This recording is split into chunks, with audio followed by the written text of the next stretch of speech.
Well, good morning, everyone. Good morning. I'd like to start off this morning by reminding each of us what we all really know. Governor Christie doesn't care about public schools, and we know that. After listening to 7 budget addresses from Governor Christie, it's hard to be surprised. The truth is, we know what Governor Christie wants to do with this year's state budget, and we know that it's not in the best interest of any New Jerseyan. Just consider what Governor Christie has attempted to do over the past year with his so-called school funding fix, his fairness formula. We know his proposed school funding formula goes against the law. He knows it pits citizens against citizens, children against children. Yet, he continues to taunt our most vulnerable students with the proposition of reducing school aid to certain districts.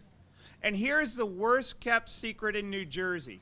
Over the course of just 7 years, Governor Christie has managed to underfund public education by $8 billion. Well, yet he provided more than $10 billion in tax cuts for the corporate welfare.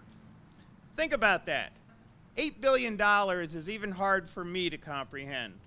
But we can't make the mistake of thinking about it in terms of budgets or party politics. We have to think about $8 billion for what it really is: resources for our students. It's books, it's computers, it's programs, and a loss of $8 billion represents countless missed opportunities. So it's our duty to remember that while $8 billion sounds like a lot to us, it feels like so much more to those students across the state. Students are being crammed into classrooms as student-to-teacher ratios skyrocket.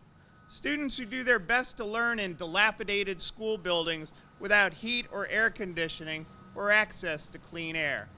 Students who can't participate in sports or arts or clubs because funding has been cut. It's no secret. Governor Christie doesn't care about schools or about our children. And now, with 7 years of underfunded schools under his belt, we have legislators trying to fix the problem that they helped create, by the way, with schemes that will only make it worse. There's one thing that our schools deserve: adequate and full school funding as mandated by the law. It's the same story with the public employees' pension payments. Governor Christie couldn't even follow a law that he passed, and now he's going to make a so-called full payment into the pension system. Sure, Governor, we appreciate the payment, but let's be clear. It's not a full payment and not what the law requires. NJEA has a very important message for Governor Christie. The legislature, President Trump, Betsy DeVos, and Congress. And that is, every time you attack us, we will resist and we will fight back. When it comes to protecting and strengthening public schools, no one will outwork us and no one will outlast us. Defunding public school kids to provide property tax relief is unacceptable to us. Shortchanging public school kids while providing over $10 billion in tax breaks to wealthy individuals and corporations is unacceptable. And pitting communities against each other by arbitrarily picking winners and losers as our public schools struggle to deal with 8 years of underfunding is also unacceptable to us. We'll not stand for it, and we will not allow it.